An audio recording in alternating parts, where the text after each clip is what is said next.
They tore my wedding dress not once, but twice. And on the happiest day of my life, the person who gave birth to me punched me in the face. In front of everyone, I was bleeding, humiliated, and heartbroken. But what they didn't know was that punch didn't break me. It woke me up. My name is Erica, and I'm 28 years old.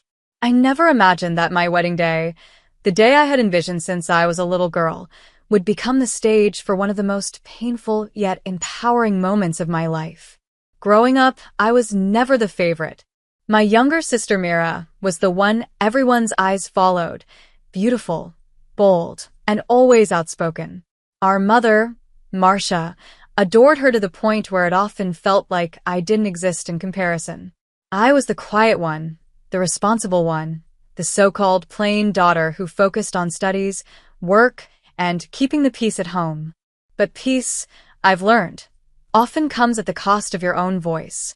For years, I tolerated the subtle jabs, the comparisons, the way Mira would say things like, "You're lucky to even have a boyfriend."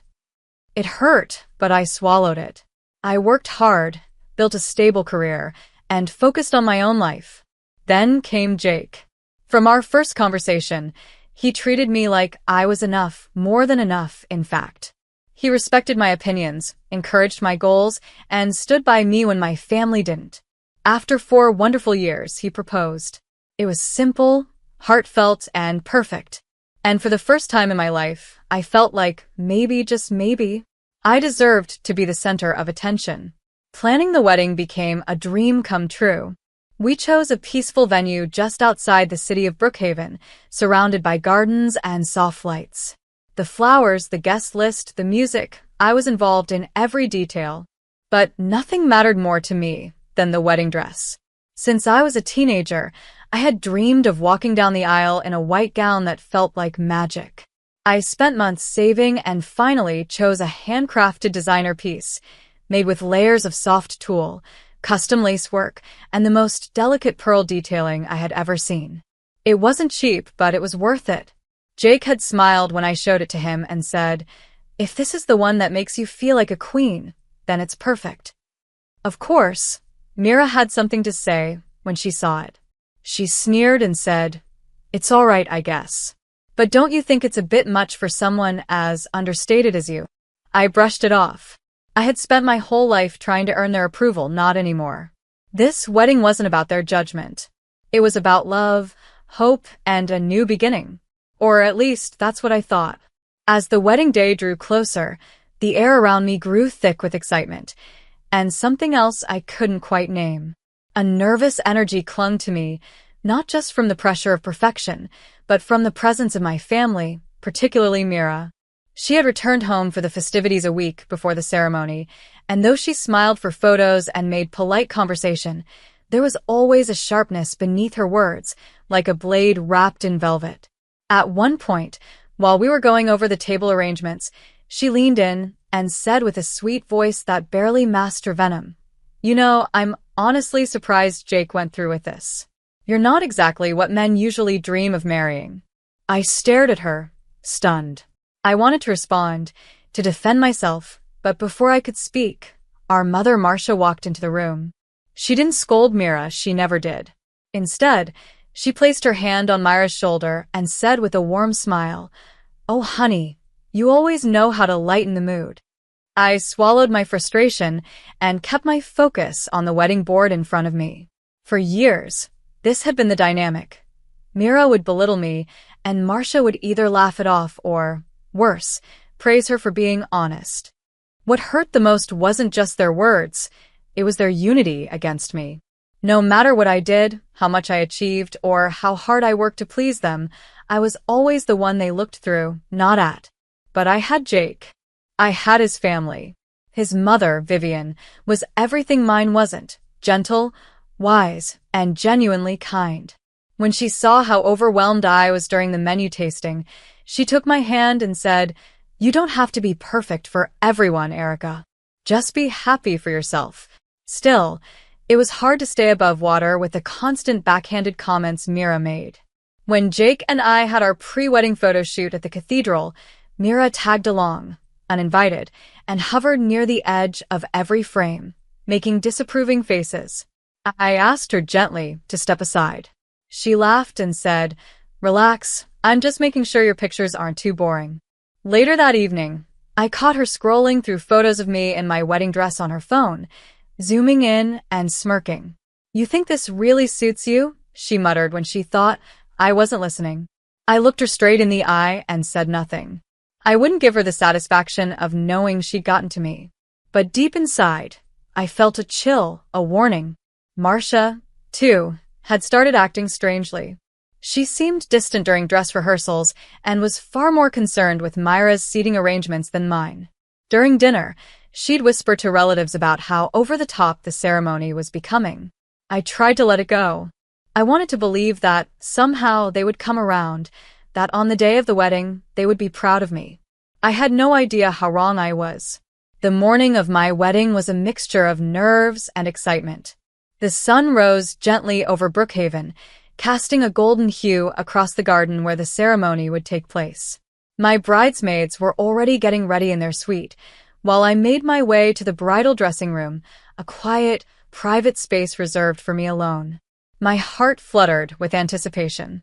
Today, I would finally wear the gown I had dreamed of since I was a girl.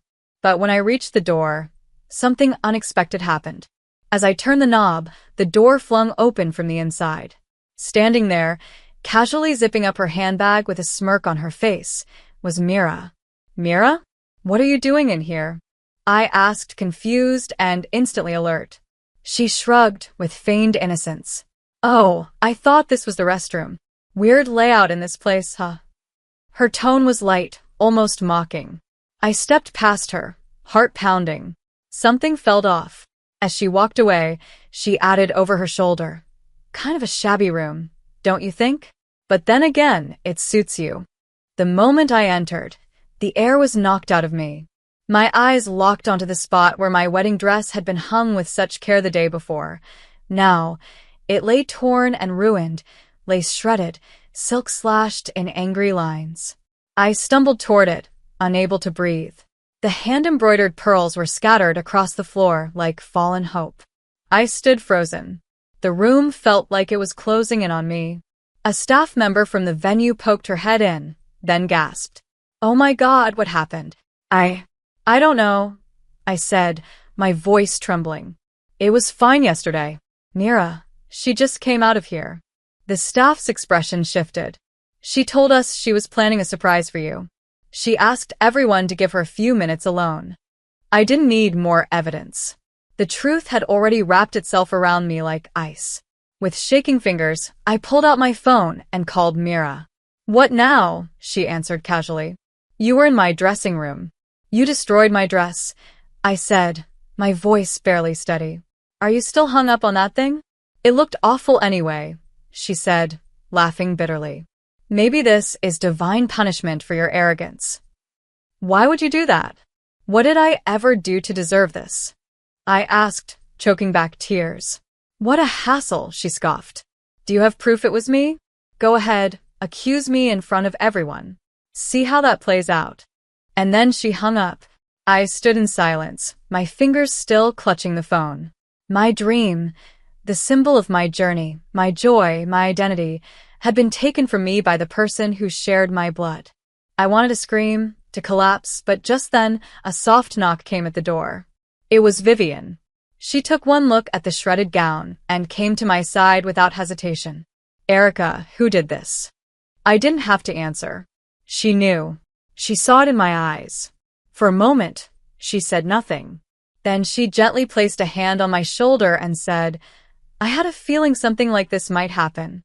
That's why I brought something else. Something I wore on my wedding day. It's not just a dress. It's a piece of history." I looked at her, confused. "You brought a backup?" Vivian nodded. "It's a haute couture gown.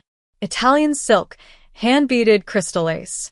It was worth over $400,000 when it was made. We've kept it preserved all these years. I always imagined passing it on to someone who would cherish it." My breath caught in my throat. I couldn't believe what I was hearing. "Vivian, I don't know what to say." She smiled. "Say yes. Put it on. Walk down that aisle with your head high. Don't let anyone steal your light today. And just like that, hope returned to me.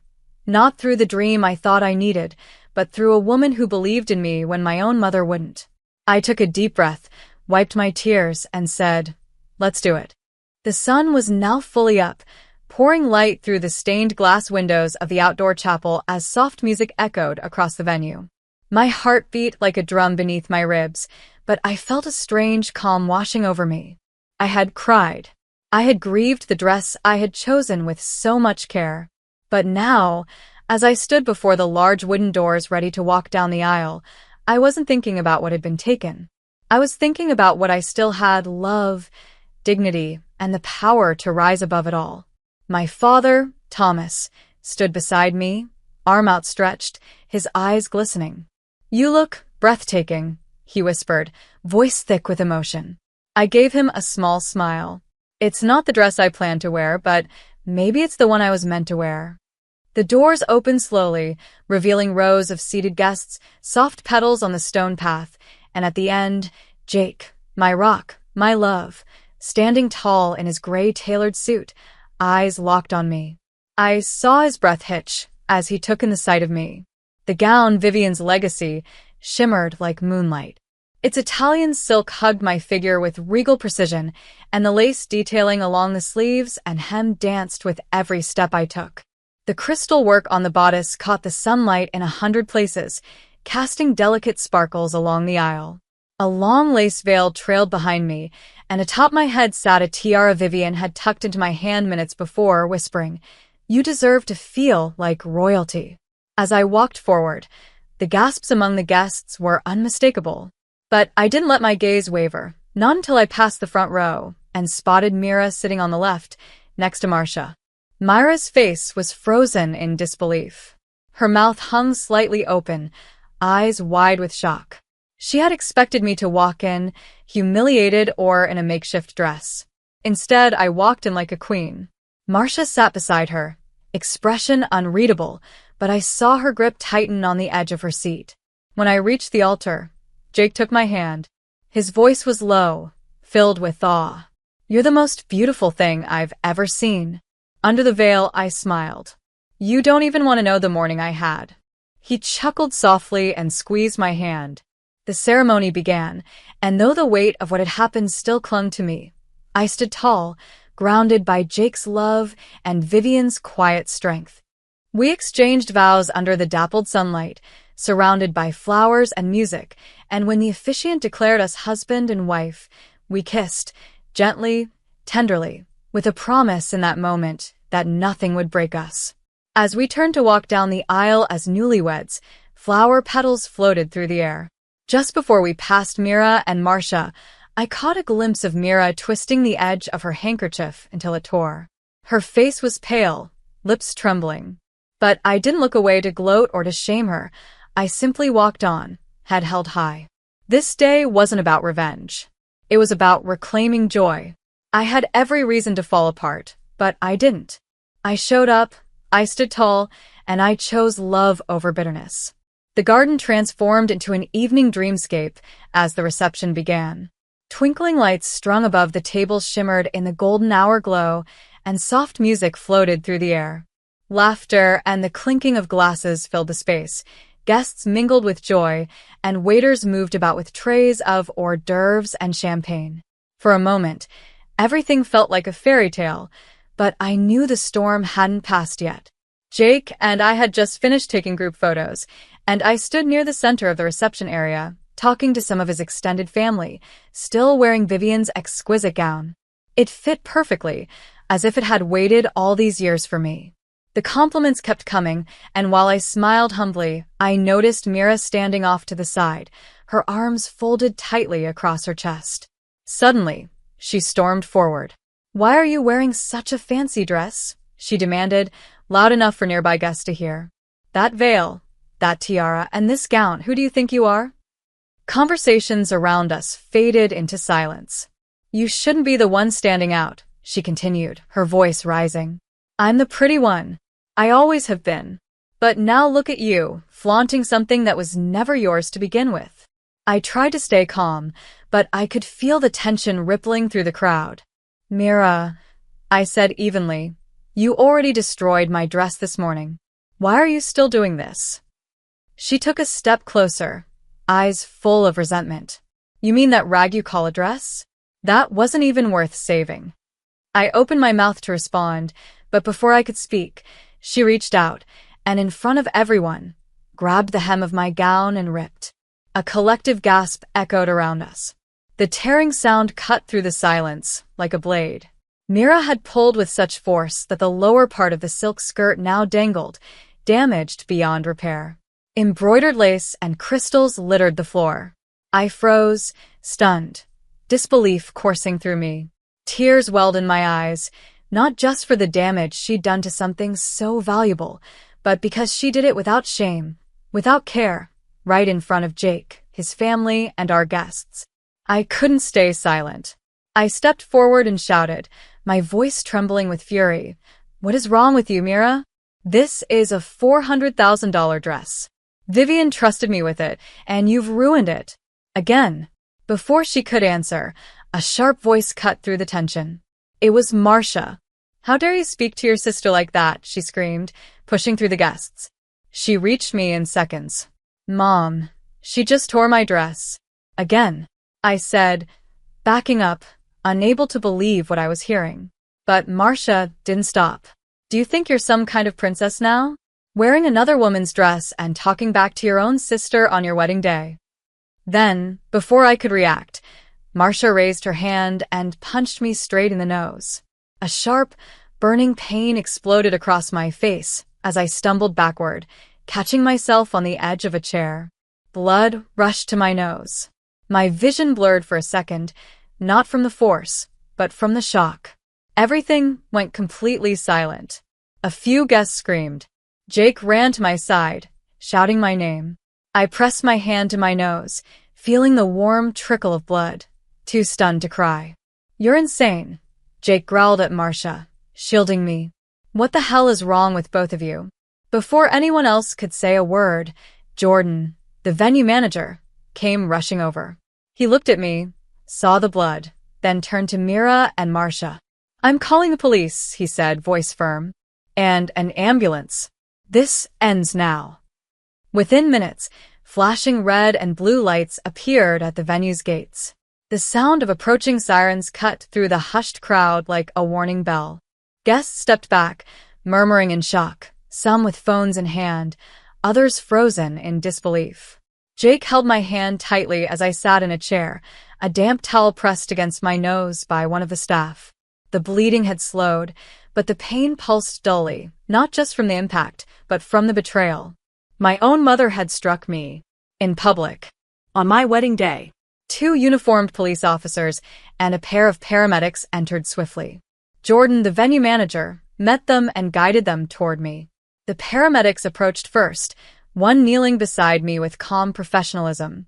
We're going to check for swelling and make sure there's no fracture, he said gently, scanning my face with a small flashlight. Do you feel dizzy? I shook my head. I'm okay.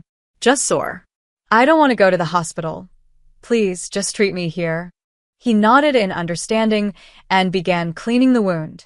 Nearby, the officers were already separating Mira and Marcia from the guests. Mira was fidgeting, her expression twisted in a mix of defiance and panic. Marcia, on the other hand, looked proud, still riding the high of her assault, as though it were justified. She provoked me, Marcia shouted as one officer began questioning her. She insulted her sister. Jordan stepped forward firmly. That woman, the mother, punched the bride in the face. The other, the sister, ripped her wedding dress in front of everyone. We have multiple eyewitnesses and venue surveillance. The second officer approached me with a notebook. Ma'am, I'm very sorry you're going through this today. Would you like to press charges? Jake squeezed my hand. I looked at the shredded fabric still clinging to my skirt, the blood on my veil, the disbelief in the eyes of the guests, and I nodded. Yes. I'd like to file a formal complaint for assault and property damage. I have witnesses, and I want this recorded. The officers wasted no time. Mira was the first to be handcuffed. You can't be serious, she shrieked. It was just a stupid dress. The dress she's referring to, Jake cut in, voice cold, was worth over $400,000. And it wasn't even the first one she destroyed today. Marcia was next. She tried to pull away, screaming, "You can't arrest me. I'm her mother." "Yes," I said, loud enough for everyone to hear, "and today, you proved exactly what kind of mother you are." Gasps rose from the guests as the officers read them their rights. Cameras flashed. Several relatives whispered amongst themselves. Others looked visibly uncomfortable, but no one stepped in to defend them. Not this time. As the squad car doors closed behind them and the flashing lights began to fade, I sat still, heart heavy but chest lifted. I had stood up for myself. I had spoken the truth. And for the first time, the world had listened. The paramedics finished cleaning my face. One of them handed me a mirror. My nose was red, slightly swollen, but not broken. I looked at my reflection and saw more than a bride in pain. I saw a woman who refused to be silenced again. Jake leaned in and kissed my forehead. "You're incredible, you know that?" "I just did what I had to do," I whispered back. They tore the dress, but not my dignity. The courtroom was quiet except for the steady tapping of the judge's gavel and the soft shuffle of papers. It had been 6 weeks since the wedding, 6 weeks filled with statements, interviews, legal documents, and endless reflection. I hadn't returned to my family's house once since that day. I hadn't received an apology either. Not from Marcia, not from Mira. And at this point, I didn't expect one. Jake stood beside me in court, his hand in mine, steady and grounding. Vivian sat behind us in the public gallery, her calm gaze locked forward, ever composed. She had accompanied me to every meeting with my lawyer, every pre-trial hearing, and every appointment to assess the value of the ruined dress. The prosecution laid out the case clearly. 2 charges against Mira, intentional destruction of property and disorderly conduct. 1 major charge against Marcia, aggravated assault in a public setting, with multiple eyewitnesses.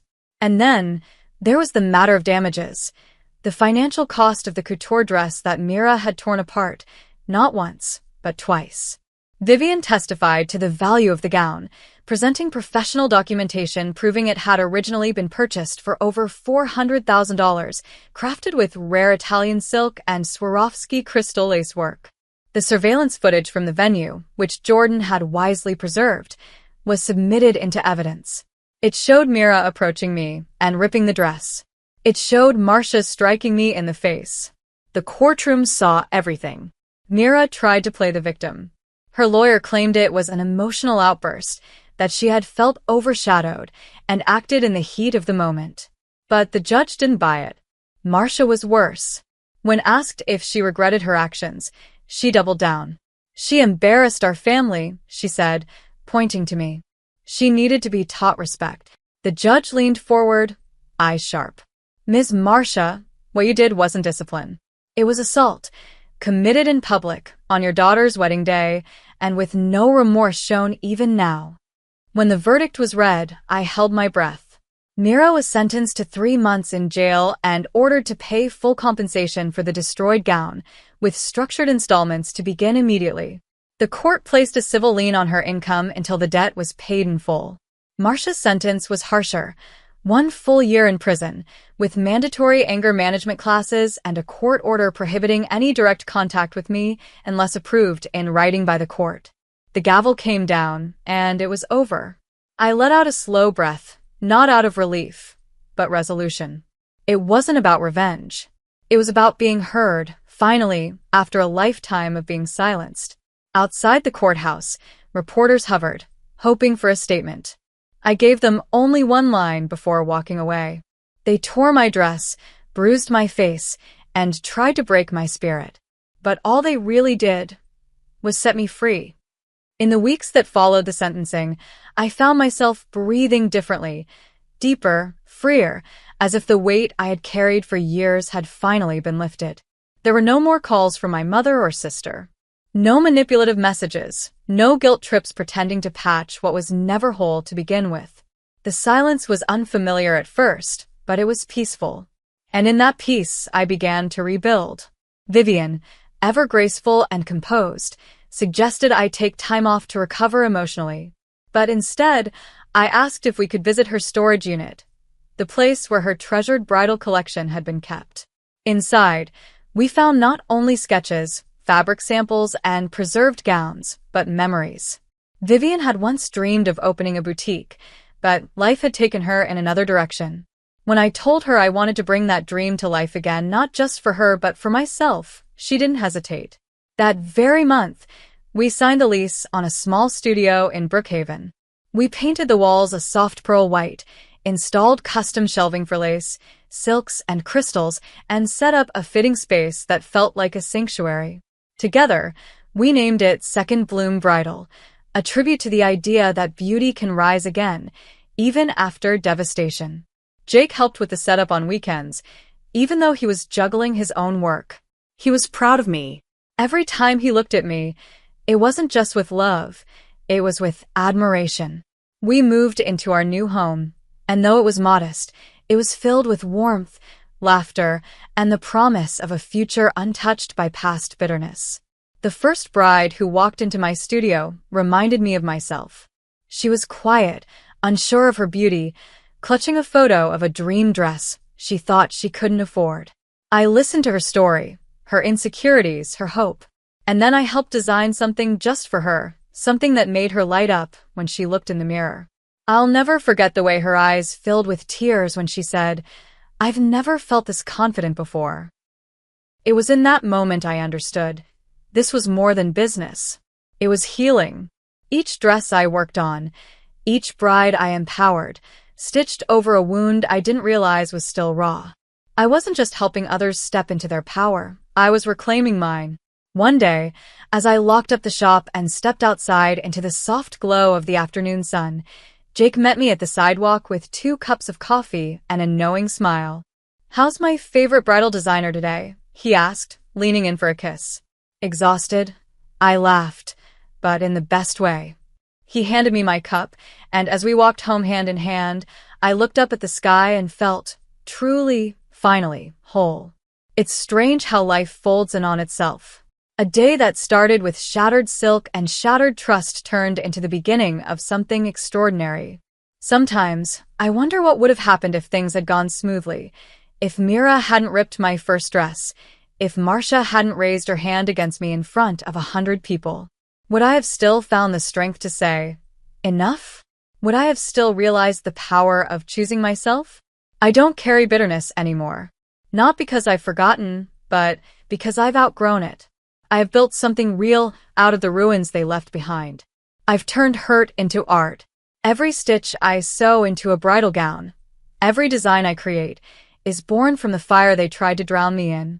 And that gown, Vivian's heirloom, it now sits displayed at the entrance of Second Bloom Bridal, not for sale, but as a symbol.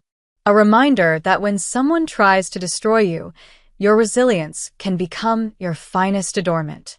Beneath the display case, there's a small plaque that reads, "This dress was once worn by a bride who stood tall when others tried to tear her down." Her story reminds us, dignity cannot be unraveled. The community I once felt invisible in now sees me not as someone's daughter or someone's sister, but as Erica, the woman who stood up, spoke out, and turned pain into purpose. Marcia is still serving her sentence. Mira, I've heard, struggled to find employment after her record became public. She's moved out of state, and from what little I've gathered, she keeps a low profile now. I haven't spoken to either of them. I don't need to, because the truth is, they lost far more than I ever did. They lost a chance to grow, to reflect, to love. And I gained myself. Sometimes brides ask me if I've always loved weddings. I smile, because the answer is layered. I tell them, I didn't always believe I belonged in a gown like this. But one day, I walked down the aisle wearing something I didn't choose and realized I had become someone stronger than I ever imagined. And now, every time a woman steps into my studio, doubting her worth, thinking she's not enough, I help her find the mirror, adjust the lace, lift her chin, and say, "You don't have to wait for someone else to make you feel special. You already are." They may have torn my dress. They may have punched my face, but they could never touch my spirit. I am Erica. I am 28. And this is the beginning of everything. Thank you so much for staying with me through this journey. Sharing my story wasn't easy, but I hope it reminded someone out there that no matter how much pain others try to bring into your life, you can still rise above it. If this story moved you, or if you found strength in it, please make sure to like this video, leave a comment to share your thoughts, and subscribe to the channel for more powerful real-life stories. Your support means the world to me, and it helps me keep telling stories that matter. I'll see you in the next one.